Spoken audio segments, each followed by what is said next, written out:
ओम नमः शिवाय। शिव पुराण श्री सतरुद्र संहिता 16वां अध्याय। यज्ञेश्वर अवतार। नंदीश्वर बोले, हे मुनीश्वर, अब मैं आपको भगवान शिव के यज्ञेश्वर अवतार के बारे में बताता हूँ। एक बार देवताओं और असुरों ने मिलकर सागर के गर्भ में छिपे अमूल्य रत्नों और धरोहरों को निकालने के लिए क्षीर सागर का मंथन किया।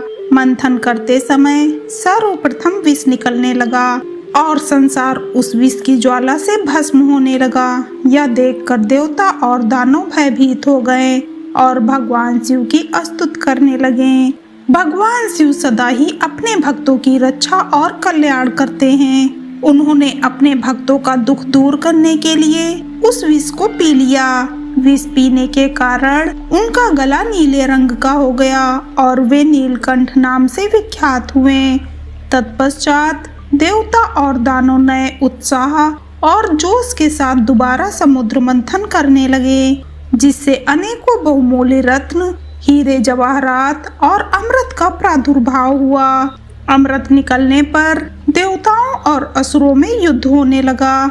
तब राहु नामक असुर अमृत कलश चुरा कर भाग खड़ा हुआ।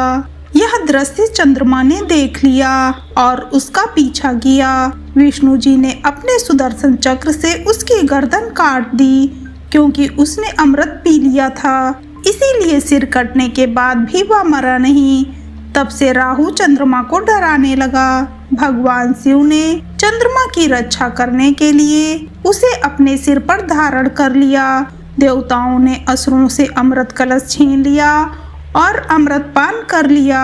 अब उन्हें अपने पर अभिमान होने लगा और वे अपने बल की प्रशंसा करने लगे। जब इस बात का ज्ञान त्रिलोकीनाथ भगवान शिव को हुआ कि देवता मंदाद हो गए हैं, तब उन्होंने देवताओं को होश में लाने के लिए अपने मन में निश्चय किया। भगवान शिव यक्ष का रूप रखकर देवताओं के पास पहुँचे। देवता उनसे अपने बल की प्रशंसा करने लगे। देवताओं की गर्वपूर्ण बातों को सुनकर यक्ष रूप धारण किए भगवान शिव बोले, हे देवताओं, तुम्हारा यह अभिमान और गर्व झूठा है। सच्चाई यह है कि तुम्हारा निर्माण करने वाला स्वामी कोई और है। तुम गर्व में भरकर उसे भूल गए हो। तुम में अहंकार और अभिमान आ गया है। अभी मैं तुम्हारे बल की परीक्षा लेता हूँ। यह कहकर उन्होंने एक तिनका धरती पर रखा और कहा कि हे बलशाली देवताओं, अपने पराक्रम और बल से अपने अस्त्र शस्त्रों का प्रयोग करके इसे काट दो। परंतु सब देवता अपने बल और पराक्रम को सिद्ध करने के लिए उस तिनके पर प्रहार करने लगे, परंतु सबके अस्त्र शस्त्र व्यर्थ हो गए। वे उस तिनके का कुछ भी ना बिगाड़ सके। वह तिनका अपने स्थान से जरा भी नहीं हिला। यह देखकर सब देवताओं को बहुत आश्चर्य हुआ।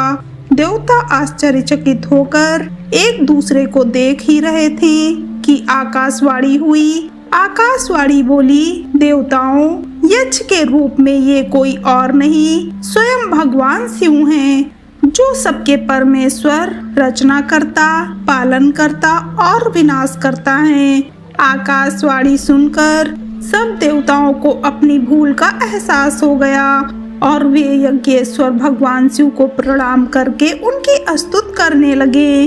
शिव जी ने यह यज्ञेश्वर रूप रखकर देवताओं का घमंड दूर कर दिया। फिर सबको आशीर्वाद देकर वहां से अंतर्ध्यान हो गए। हर हर महादेव।